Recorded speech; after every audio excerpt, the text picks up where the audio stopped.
السلام علیکم، امید کرتا ہوں آپ سب خیریت سے ہوں گے۔ جیسے کہ آپ کو پتہ ہے کہ انجر محمد علی مرزا صاحب کے اوپر آج سے کوئی دن پہلے ایک گستاخی کا الزام لگایا گیا، جس کے بعد انجر محمد علی مرزا صاحب کو گرفتار کر لیا گیا۔ ابھی آپ کو پتہ ہے کہ 26 سے 27 دن ہو چکے ہیں انجر محمد علی مرزا صاحب کو گرفتار ہوئے۔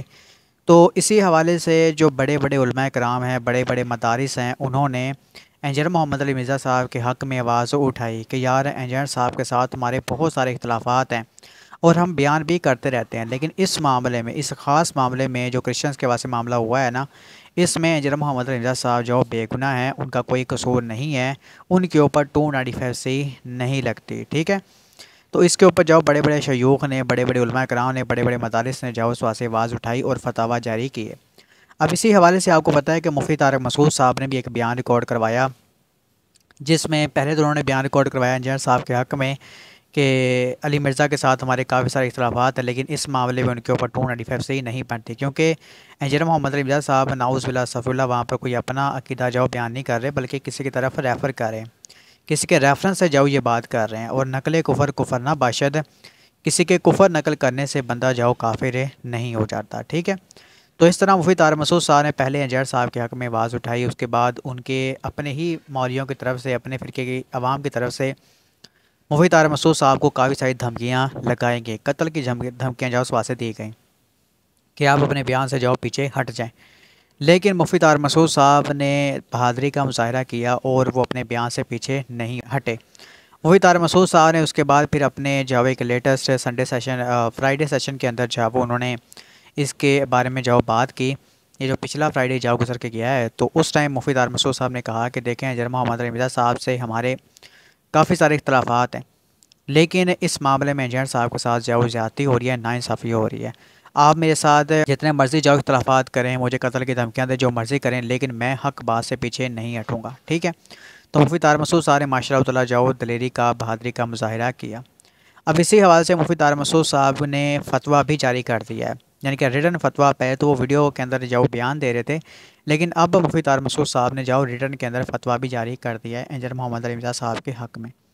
تو مفتی طارق مسعود صاحب کیا فتویٰ دیتے ہیں، کیا بات کرتے ہیں، تو چلیں ہم دیکھتے ہیں۔ ابرار بھائی کی ویڈیو، ہمارے جو مسلم ٹوڈے والے بھائی ہیں، تو انہوں نے جو اس خبر کو رپورٹ کیا ہے، تو چلیں پہلے آپ ان کی ویڈیو دیکھیں، اس کے بعد ہم جو فتویٰ پڑھیں گے، پھر اس کے اوپر کچھ ڈسکشن کریں گے انشاءاللہ تعالی۔ نیکسٹ اپڈیٹ یہ ہے کہ آخرکار مفتی طارق مسعود صاحب نے انجنت صاحب کے حوالے سے فتویٰ جاری کیا۔ مفتی صاحب نے فرمایا کہ انجنت صاحب نے لفظ دجال کی خود نبی علیہ السلام کی طرف نسبت نہیں کی تھی، بلکہ وہ تو مسیحیوں کی طرف بات کو منسوب کر رہے تھے، اور کسی کے کفریہ یا پھر گستاخانہ کلمات کو نقل کرنا، جبکہ ناقل یعنی کہ انجنت صاحب خود اس عقیدے کے درست ہونے کا اعتراف نہ کرتے ہوں، اور نہ ہی ناقل کا مقصد اس غلط عقیدے کا پرچار ہو، تو گستاخی نہیں کہلوائے گا۔ لیکن ساتھ میں مفتی صاحب یہ بھی فرماتے ہیں کہ البتہ کسی کے کفریہ کلمات یا پھر گستاخانہ کلمات نقل کرنے میں بھی شرعاً احتیاط لازم ہے، اور نبی علیہ السلام کے بارے میں کوئی ایسا کلام چاہے وہ کسی اور کی طرف منسوب کر کے نقل کیا جائے، لیکن اس میں سوء ادب کا پہلو نکلتا ہو، تو ایسے جملوں کے نقل سے بھی اجتناب بہرحال واجب ہے۔ لہذا مسیحیوں کے حوالے سے انجینئر محمد علی مرزا صاحب نے جو کلمات نقل کیے، ان کو چاہیے کہ وہ اپنے الفاظ پر اعلانیہ توبہ و استغفار کریں، اور آئندہ کے لیے بہرحال اجتناب واجب ہے۔ مفتی صاحب کے ساتھ ساتھ اہل تشیع کے ایک بہت بڑے عالم علامہ شہنشاہ حسین نقوی صاحب نے بھی انجنت صاحب کے دفاع میں فتویٰ جاری کیا، اور انہوں نے یہ فرمایا کہ موجودہ مسئلہ جس کی وجہ سے انجینئر محمد علی مرزا صاحب پر FIR درج ہوئی ہے، اس میں ان کی زبان سے نبی علیہ السلام کے حوالے سے نقل قول کرتے ہوئے جو لفظ جاری ہوا وہ انتہائی غلط ہے۔ اس مسیحی سوچ کی کوئی توجیح نہیں کی جا سکتی، مگر یہ نقل قول تھا جس کا وضاحتی بیان انجنت صاحب دے چکے ہیں، لہذا ان پر گرفتاری نہیں بنتی۔ علامہ شہنشاہ حسین نقوی صاحب کے ساتھ ساتھ مولانا اسحاق مدنی صاحب کے اسٹوڈنٹ کاشف علی صاحب نے بھی انجنت صاحب کے دفاع میں فتویٰ جاری کیا، جسے آپ یہاں پر ویڈیو کو پاز کر کے پڑھ بھی سکتے ہیں۔ اچھا، تو یہ اب آپ نے دیکھ لیا کہ ماشاء اللہ تعالیٰ مفتی طارق مسعود صاحب نے فتویٰ جاری کیا ہے، اس کے ساتھ علامہ شہنشاہ حسین نقوی صاحب نے فتویٰ جاری کیا ہے، اور بردر جو کاشف ہیں مولانا اسحاق مدنی رحمہ اللہ تعالیٰ کے جو شاگرد ہیں، انہوں نے بھی اس بات سے فتویٰ جاری کیا ہے۔ تو انجینئر محمد علی مرزا صاحب کے حق میں درجن سے اوپر جو فتاویٰ اس بات سے آ چکے ہیں، ٹھیک ہے۔ تو مفتی طارق مسعود صاحب نے اپنے فتوے کے اندر ایگزیکٹ کیا کیا باتیں کہی ہیں، تو چلیں میں آپ کو پڑھ کے سنا دیتا ہوں۔ استفتاء میں جس لفظ کی نبی کریم صلی اللہ علیہ وسلم کی طرف نسبت کے بارے میں سوال کیا گیا ہے، بلا شبہ نبی کریم صلی اللہ علیہ وسلم کی طرف ایسے لفظ کی نسبت سخت ترین گستاخی ہے کہ جس میں گستاخی کے سوا اور کوئی پہلو نکلنا ممکن نہیں۔ اب یہ جو مفتی طاہر مسعود صاحب نے کہا ہے نا کہ یہ جس لفظ کی جاؤ نسبت کی گئی ہے نبی پاک صلی اللہ علیہ وسلم کی طرف، اور کوئی بندہ اس بات سے کہتا ہے یعنی کہ خود سے ایسی بات کہتا ہے، تو وہ یقیناً جو بہت بڑی گستاخی کر رہا ہے، ٹھیک ہے، اس میں کوئی بھی شک کی گنجائش نہیں ہے۔ لیکن جناب محمد علی مرزا صاحب نے خود جو ناؤز بلا سفلوں کوئی اپنا عقیدہ بیان نہیں کیا، بلکہ کسی کا جو ریفرنس دیا ہے کہ وہ اس بات سے یہ سارا معاملہ کرتے ہیں۔ اور آپ نے دیکھا کہ ویڈیوز بھی موجود ہیں سوشل میڈیا کے اوپر، آرٹیکلز بھی موجود ہیں جہاں پر وہ سیم ٹو سیم الفاظ واسے کہہ رہے ہیں، ٹھیک ہے۔ آگے وہ صاحب کہتے ہیں کہ البتہ انجینئر محمد علی مرزا کے جملے کے بارے میں سوال کیا گیا ہے۔ اس جملے میں محمد علی مرزا نے از خود اس لفظ کی نسبت نبی کریم صلی اللہ علیہ وسلم کی طرف نہیں کی، بلکہ مسیحیوں کی طرف اس بات کو منسوب کرتے ہوئے کہا کہ اگر ایک شخص کرسچن ہے اور وہ میرے نبی کو ایسا سمجھتا ہے، کسی کے کفریہ یا گستاخانہ کلمات کو نقل کرنا جبکہ ناقل خود اس عقیدے کے درست ہونے کا اعتراف نہ کرتا ہو، اور نہ ہی ناقل کا مقصد اس غلط عقیدے کا پرچار ہو، گستاخی نہیں کہلائے گا،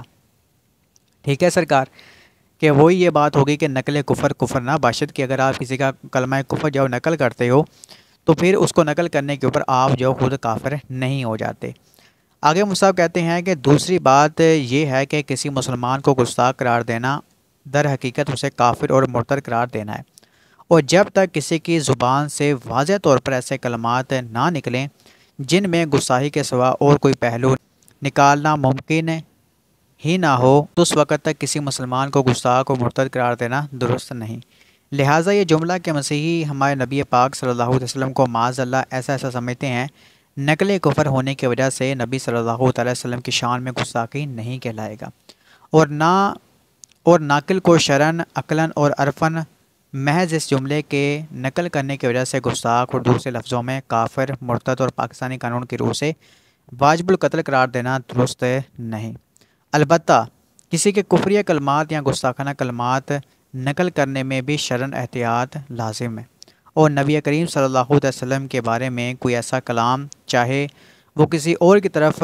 منسوب کر کے نقل کیا جائے لیکن اس میں سوء ادب کا پہلو نکلتا ہو، ایسے جملوں کے نقل سے بھی اجتناب بہرحال واجب ہے۔ لہٰذا مسیحیوں کے حوالے سے انجینئر محمد علی مرزا صاحب نے جو کلمات نقل کیے جن کا اس صفحہ میں ذکر ہے، انجینئر محمد علی مرزا پر ان الفاظ سے اعلانیہ توبہ و استغفار اور آئندہ کے لیے بہرحال اجتناب واجب ہے۔ تو یہ سرکار دیکھ لیں کہ مفتی طاہر مسعود صاحب نے انجینئر محمد علی مرزا صاحب کے حق میں فتویٰ بھی الحمدللہ جو جاری کر دیا ہے۔ اس کے علاوہ بڑی بڑی فقہ کونسل نے بھی فتوے انجینئر صاحب کے حق میں جاری کر دیے ہیں کہ اس معاملے میں انجینئر محمد علی مرزا صاحب کے ساتھ جو ناانصافی کی جا رہی ہے، زیادتی کی جا رہی ہے، بالکل بھی ٹھیک نہیں ہے، اور انجینئر صاحب کے اوپر 295C نہیں لگتی، ٹھیک ہے۔ تو یہ میں نے آپ کو بتا دیا باقی آپ سے اس بارے میں کیا سوچتے ہیں، برائے گزار کامنٹ سیکشن میں ضرور کریں۔ اللہ پاک سے دعا کرتے ہیں کہ اللہ پاک ہم سب کو قرآن اور اس پر عمل کر کے اپنے دوسری بات تو بچانے کی بھی توفیق عطا فرمائے، آمین۔ السلام علیکم ورحمۃ اللہ وبرکاتہ۔